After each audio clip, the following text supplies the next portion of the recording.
Welcome to Ressa's Take. I'm so glad you're here. Each week, we will tackle some common challenges that we all often experience in life, and I'll share my take on the topic, along with some of my learnings from my own experiences. This is all about navigating life together and unlocking our best selves, one conversation at a time.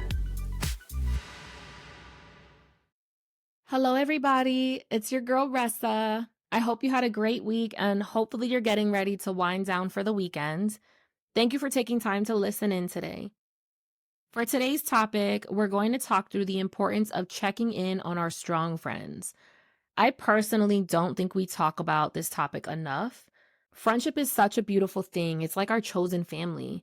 And when you can find people that you trust, that understand you, that you can be yourself around, have a good time with, it's just so special. I've had a lot of ups and downs in my friendships throughout my life, and when I think about the girls I have in my life now, I'm just really grateful. I'm grateful for many reasons, but one of them is connected to the topic that we're going to talk about today.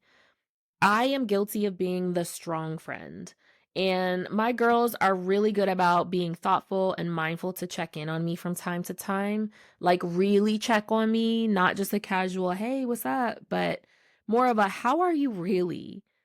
And if I think about it, my whole group of girlfriends is a group of strong friends, which could be like really problematic on the surface, but it's really good that we're in tune with each other and we can recognize when we need to be proactive and when we might need to lean in and check in on each other. Before we get too far into this topic, we should probably start by talking about what I mean when I say the strong friend. Strong friends are the ones that seem to always have it together. This is that friend that always comes through for you, the one that can hold it together while holding you together when you need it. They support you, coach you, stand by you when life gets tough. But when it comes to themselves, they tend to act like everything's fine, even when it's not. They prefer to solve their own problems alone, and it may feel like they're hard to read at times, and it's probably because they're going through something. They may not want to bother you with their problems, but they're more than happy to be there to support you and help you through yours. They're aware of what you're going through, and because of that, they don't want to burden you with their problems too, so they often suffer in silence. It's so important that we pause and take a moment to check in on our strong friends. Now, quick disclaimer here. This is not to say that those that are emotionally self-aware, those that are open with their feelings and have no problem talking about their feelings, it's not to say that they're not strong. Strength comes in a number of different ways. Vulnerability is also a strength. But for today, we're talking about those that appear to always be strong. They seem to always have it all together. They don't let others in deep enough to actually accept the help that they might really need. And I'm sure many of you know someone that fits this description, or maybe you are that strong friend. So let's talk about why these friends might show up this way.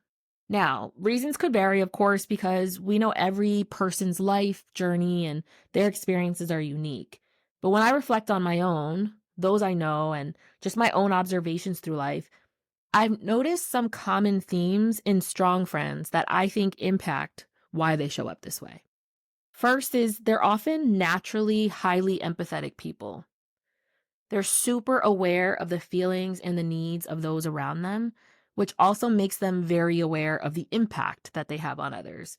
So while their empathy is often followed by them jumping in to help, offering a listening ear, giving advice, leaning into what you might need, their empathy also often leads to them not wanting to burden you with their problems because they know you have a lot going on yourself. So they just take it on themselves and keep their problems to themselves, while also absorbing your challenges and your problems as well. Another possible reason is they may have grown up needing to be strong for those around them. Maybe their loved ones had their own struggles and they had to support them. They saw what their loved ones were going through and didn't want to add to their burden, so they're just used to navigating their problems by themselves. And because of that, it's become a learned behavior. It's also possible that they may have not had an emotionally safe space to share their feelings as they were growing up. So they either don't share at all or don't know how to share their challenges, their feelings, and what they're going through with others. When it comes to our strong friends, their support, their sound advice, their willingness to help, It can often make them that go-to friend in the friend group. And because of this, their friends may over rely on them to be a sounding board because they often position themselves to be the one that you can always lean on. Now, listen, there is nothing wrong with being there for your friends. You should be. That's part of being a good friend. But at the same time, when you don't allow for a balance for you to also be heard and for you to also be supported, it's not healthy. It could also make you vulnerable to friendships where people could take advantage of you because they're just used to taking and they're not used to giving back because you don't open that door for them to be able to do so. So, if our strong friends are always telling us that they're fine, how do we know when they aren't? Here's a few warning signs and patterns that we should all look out for. Maybe you're aware of challenges that are going on in their life that might be stressful or maybe even traumatic, and they appear to be unfazed. They say they're fine, nothing's wrong, they've got it. But deep down, you know that can't be true, but yet they're not opening up to you. Continue to check in on them. Or maybe they seem to be isolating themselves lately. You might notice they seem more distant, they don't want to hang out, no one's heard from them in a while. It's time to check in. And sometimes when you've known someone for a while, there might not be blatant signs, but you can just tell when something is off. They don't seem like themselves. You have a little check or a nudge in your heart that something's just not right. Listen to that and check in on them. Now, you may notice these things, check in with them, and maybe they still just say everything's fine.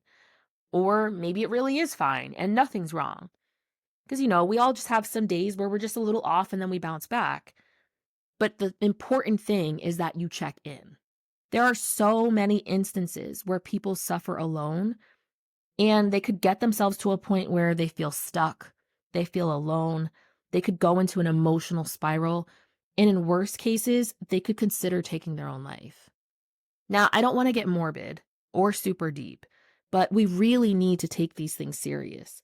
How many times have you heard or seen on the news someone that has unfortunately taken their own life and everyone says, this person was so happy. They were always there for others. I never saw this coming.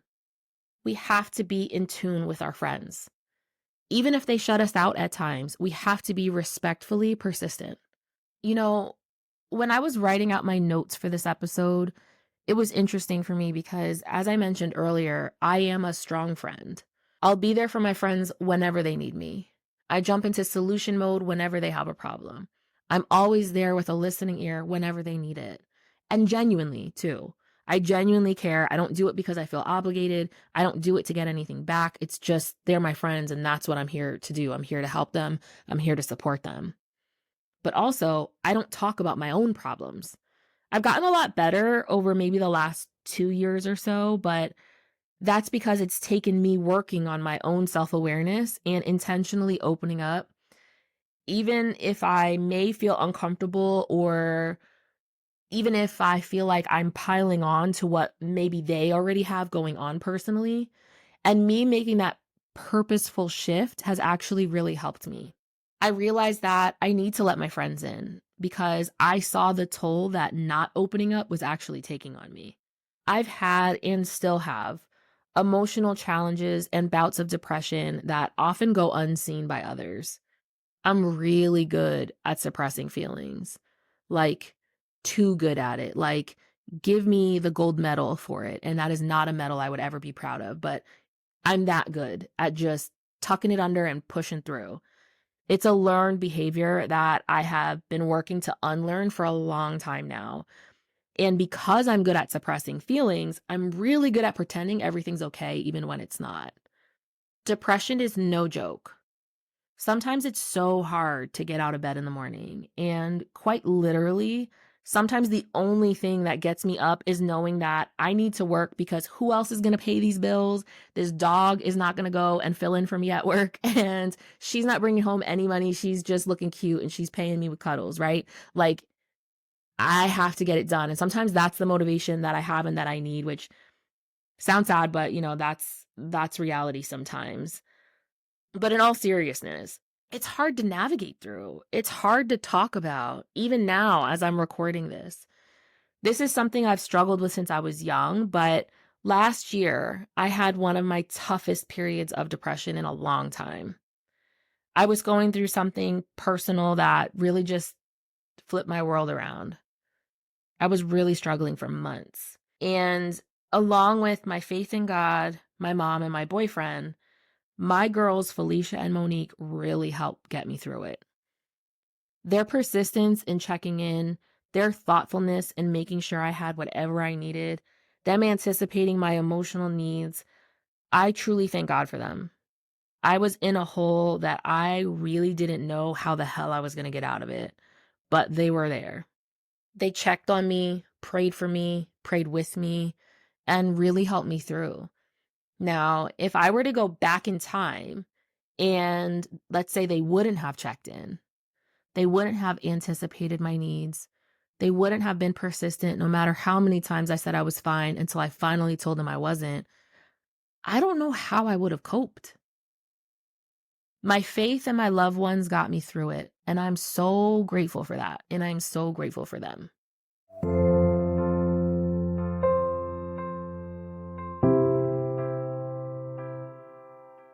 Okay, I know that got a little deep there, but I think that's healthy. I think it's important to talk about, and that's why I wanted to bring up this topic for today's podcast because it is deep, it is serious, it is something we shouldn't take lightly, and I just think it's important that we all pause and think about how we can help those that we love that might need that help and don't know how to ask for it. So now that we've talked through how this can show up, let's talk through some recipes. And I actually want to split the recipes this week. So we'll have some for our strong friends and some for friends of strong friends. Let's start with some recipes for our strong friends. The first one is express, don't suppress. Suppressing our feelings is a trauma response. It's a learned behavior and it's a really hard habit to break, but we have to try. Suppressed feelings are not only like unhealthy emotionally, but it takes a physical toll on your body too. Trust me, I'm still trying to unlearn this, but it's definitely worth it. Open up to trusted friends. Or if that's a challenge for you, pray, talk to a therapist, whatever you need. There's nothing wrong with getting some help. We're not put here on this earth to do life alone, so lean into those around you. The second one is be kind to yourself. If you feel something, let yourself feel it. Not every uncomfortable emotion is bad. It's how we process things. We have to let ourselves feel. And by pushing through it and not acknowledging it or diminishing it and acting like, oh, that feeling doesn't matter, that's not going to help you in the long run. If you have hard days or down days, that's normal too. We just can't let ourselves stay there. And pulling ourselves out of that alone can be really hard. So be kind to yourself, let yourself feel, and let others help you. The third is break the unhealthy patterns in your life. Everything we discussed in today's episode that strong friends often navigate and deal with is not healthy. We have to do the hard work and unlearn these behaviors. We have to let others help us through these tough times. If we don't, these patterns will continue in our lives and we could pass them down to our kids. Yeah, take a moment to unpack that. Our kids observe and learn from us. We don't need to be perfect because we know no one is, but let's make sure we set a good example, the best example that we're able to. I don't even have kids yet, but this is still something I think about as I try to continue to work to be a better me for my future self and for my future family. Now, if you heard today's episode and someone came to mind, make sure you check on them. Here are some recipes that will hopefully be helpful as you check on your strong friends. The first is proactively check in. Don't wait until they check on you. Otherwise, it could feel like an afterthought, especially if you know that they're going through a hard time. It doesn't take much. Just send them a quick text, call them on your way home from work. Just let them know you're thinking about them and that you're there for them if they need you. The next one is ask direct questions. Think about asking questions like, you spend a lot of time asking about me, but how are you doing? Or prompt them to think about what they're feeling and not only the good stuff. You could ask something like, so tell me how you're doing. What's going on that's great? And what are some things you might need help with? How can I lean in? Sometimes if you ask them how they're doing, they may default to just saying they're fine. So think about asking it in a different way. You may even say something like, talk to me about how you're feeling, and don't use the word fine. The next recipe is offer specific ways that you can help them. So if your friend does open up to you and you ask how you can help, they likely will say they don't need anything. So instead, offer a way to help and ask their permission. You could say something like, I completely understand that you feel a bit overwhelmed with everything that's going on. Let me handle your groceries this week. Send me your list and I got it.